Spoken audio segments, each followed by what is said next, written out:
cuidar para não cometer 2 erros nesse processo. O primeiro erro, tentar crescer por seu próprio esforço, legalismo. Existem várias coisas que a gente pode fazer para crescer espiritualmente, mas todas essas coisas estão alicerçadas na fé. Eu posso ler a Bíblia, orar, frequentar a igreja, eu posso e devo como filho de Deus, né? Afinal, eu tenho uma nova família.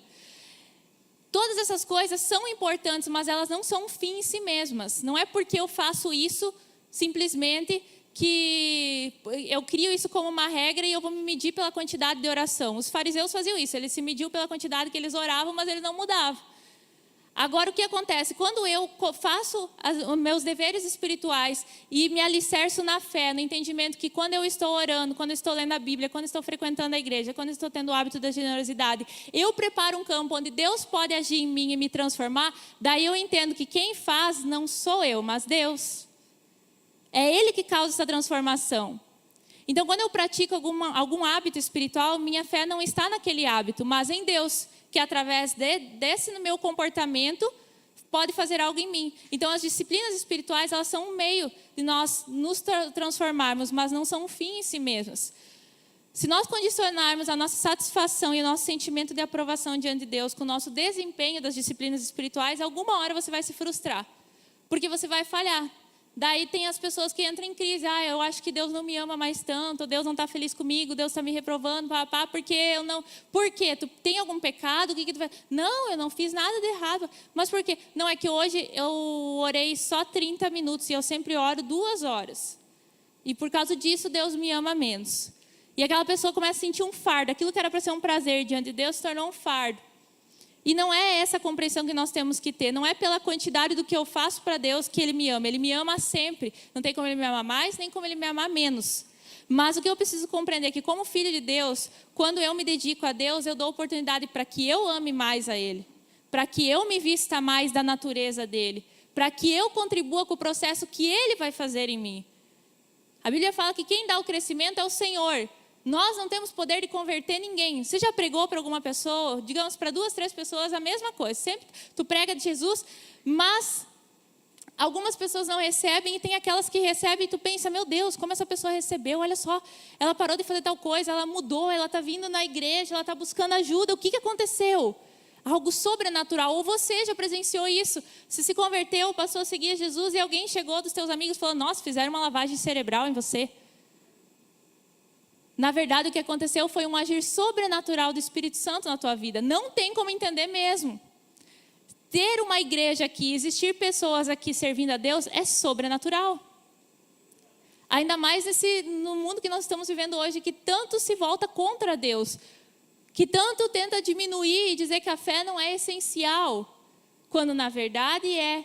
Então, isso que acontece aqui, o que você está vivendo é sobrenatural. E da mesma forma que você entendeu que precisava de Deus e que existe um céu, e existe um Deus que está o tempo todo nos amando e nos observando, da mesma forma que você compreendeu isso sobrenaturalmente, a santificação também acontece em você.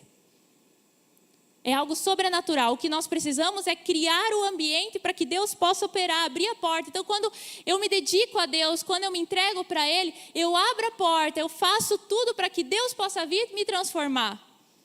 E de repente, aquilo que te atraía já não te atrai mais. E de repente começa a nascer uma paixão na tua vida por Deus, um desejo de servir a Deus, te desperta para algumas coisas que antes não te despertava. Por quê? Porque Deus começou a transformar a sua vida. Você criou um ambiente, não tem como você forçar, eu amo as pessoas, eu amo a pessoa, eu amo a pessoa. Não vai amar, não é pelo poder da mente. Agora, se Deus, eu confio em Ti, eu vou me entregar, eu sei que o Senhor vai transformar meu coração dia a dia. Vai mudar meu sentimento em relação às pessoas, em relação ao Teu reino, e Deus vai fazendo. Às vezes tem coisas que a gente faz, mesmo que a gente não compreenda ou não tenha o controle sobre aquela situação, mas crê que se você obedecer, simplesmente obedecer, Deus vai fazer algo. E é assim que acontece no processo de santificação, é algo sobrenatural. Por isso que as pessoas conseguem largar vícios que são tão difíceis. Por isso que as pessoas conseguem abandonar pecados que elas estavam presas há anos.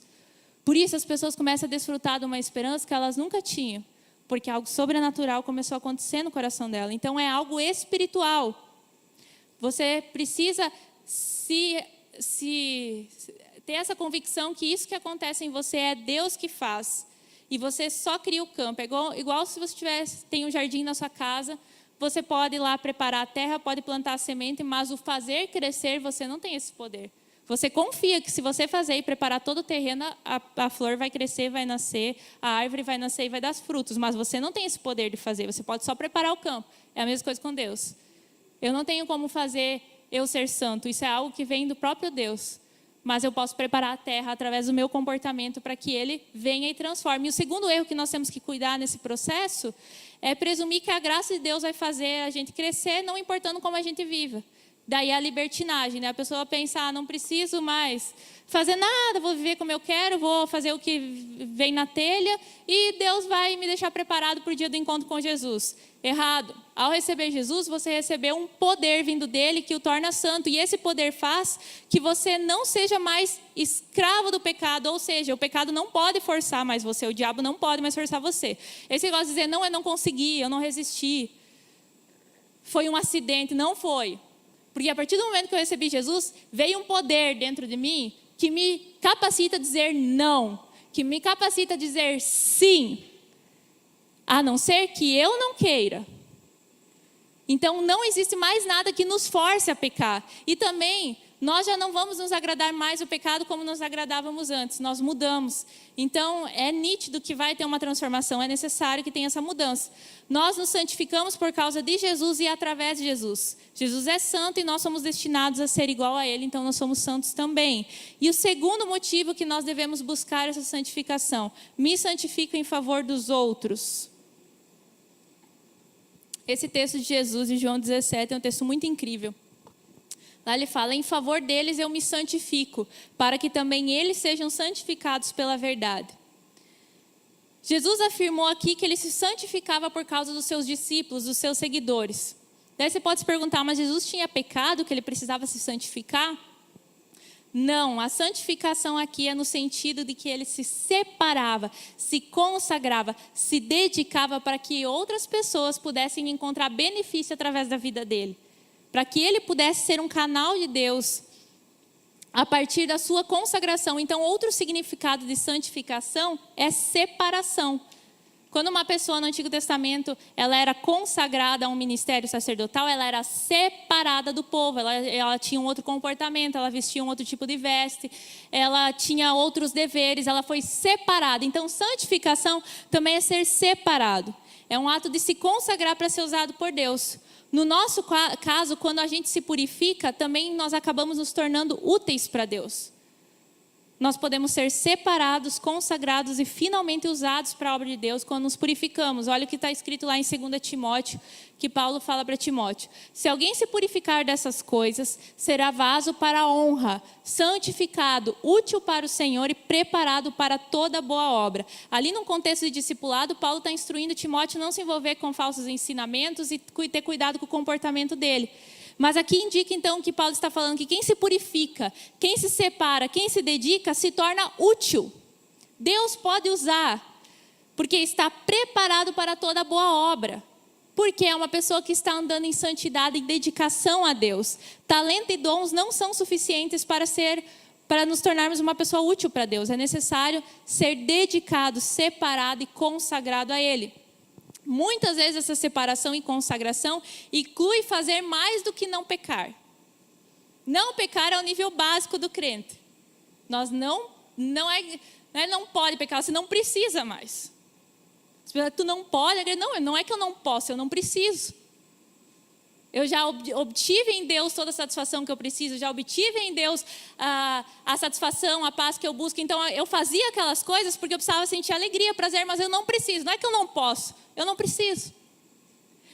E quando nós entendemos isso, nós precisamos então avançar. Além de não pecar, agora nós estamos num ponto também de nos doar, de nos sacrificar, nos abster muitas vezes de coisas permitidas, mas que não sobram para a obra de Deus. Conforme você caminha para Deus, Deus pode te pedir coisas que, quem sabe, não são pecado.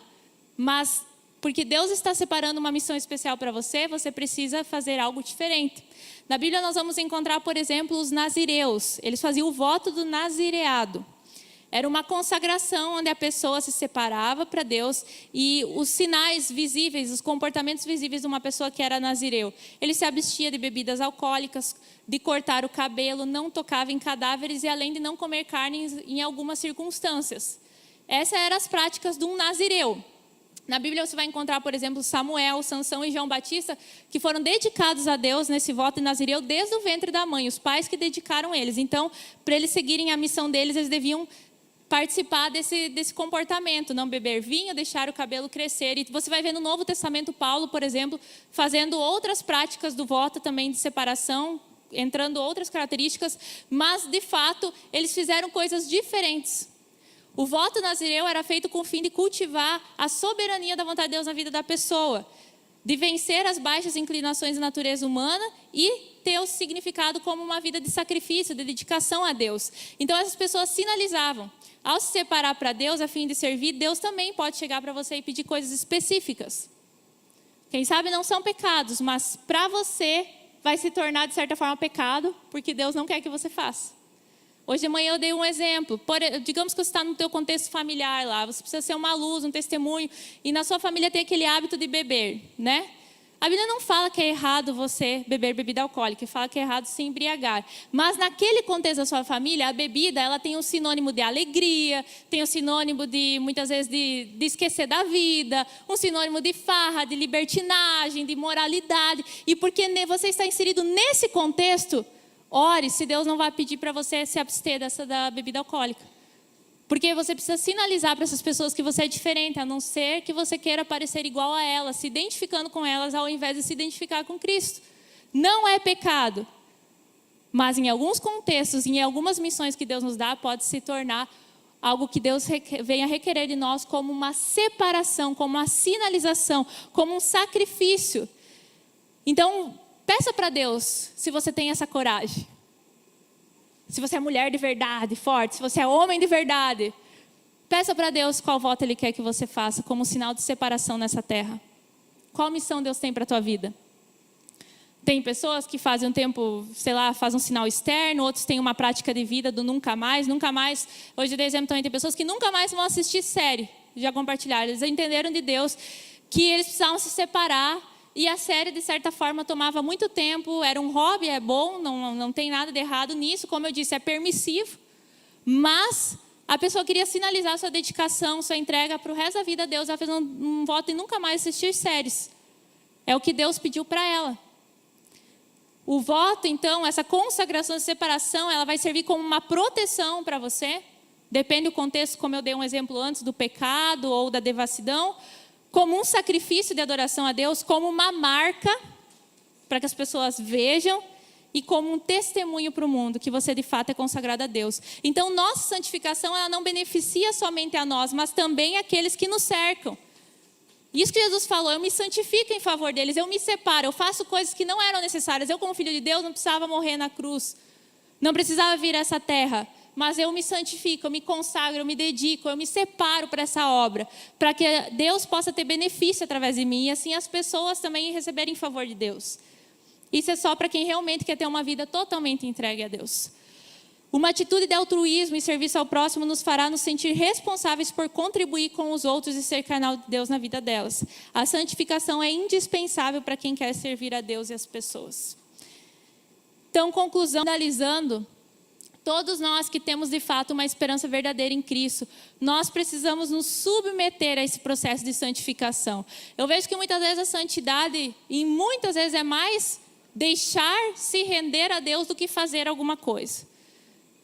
Quantas vezes nós vivemos, sei lá, um momento de ira, de tensão, de estresse, que você sabe na sua consciência que você não deveria se comportar de tal maneira, que você deveria ceder, ou que você deveria pedir perdão, e você decide ainda continuar brigando por seus direitos, por suas vontades, por seus desejos, mas na sua mente você sabia que o melhor era você se render e fazer do jeito de Deus. Como é difícil não fazer nada. A santificação às vezes tem a ver com não fazer nada. Em alguns aspectos, em outros tem a ver com se separar, se dedicar, se entregar. Então, se de fato nós temos essa esperança, nós vamos caminhar em transformação diária, tendo como alvo o destino final, que é se tornar semelhante a Cristo, que foi o propósito para o qual Deus criou você. Todos que estão aqui, sem exceção, independente do que você sinta ou não, ou se você compreende isso ou não, Deus se criou para você se tornar parecido com Jesus. E se você não caminhar nessa direção, você está falhando no seu propósito nessa terra. Quer descobrir a vontade de Deus para a tua vida? A primeira coisa é se tornar parecido com Jesus. Se você sair dessa terra, a partir dessa terra, sem ter caminhado nesse processo de se tornar semelhante a Cristo, você falhou. A sua vida não encontrou o propósito para o qual foi criado. Todos nós somos criados para ser filho de Deus. E por isso que Deus chama todos que estão longe para perto dele. E nós precisamos viver com essa esperança que Deus deixa para nós. Porque só quem tem esperança em Cristo vai sentir os efeitos que ela tem na vida daquele que crê em Cristo. Que é viver uma vida em satisfação, paz e perseverança nessa terra. Equilíbrio vem a partir de um coração que está esperançoso em Cristo, confiando no controle do Senhor. Viver sem essa esperança em Jesus é viver uma vida sem destino. Afinal, esperança é expectativa de chegar no destino. É viver uma vida sem propósito, uma vida vazia. Viver uma vida sem esperança.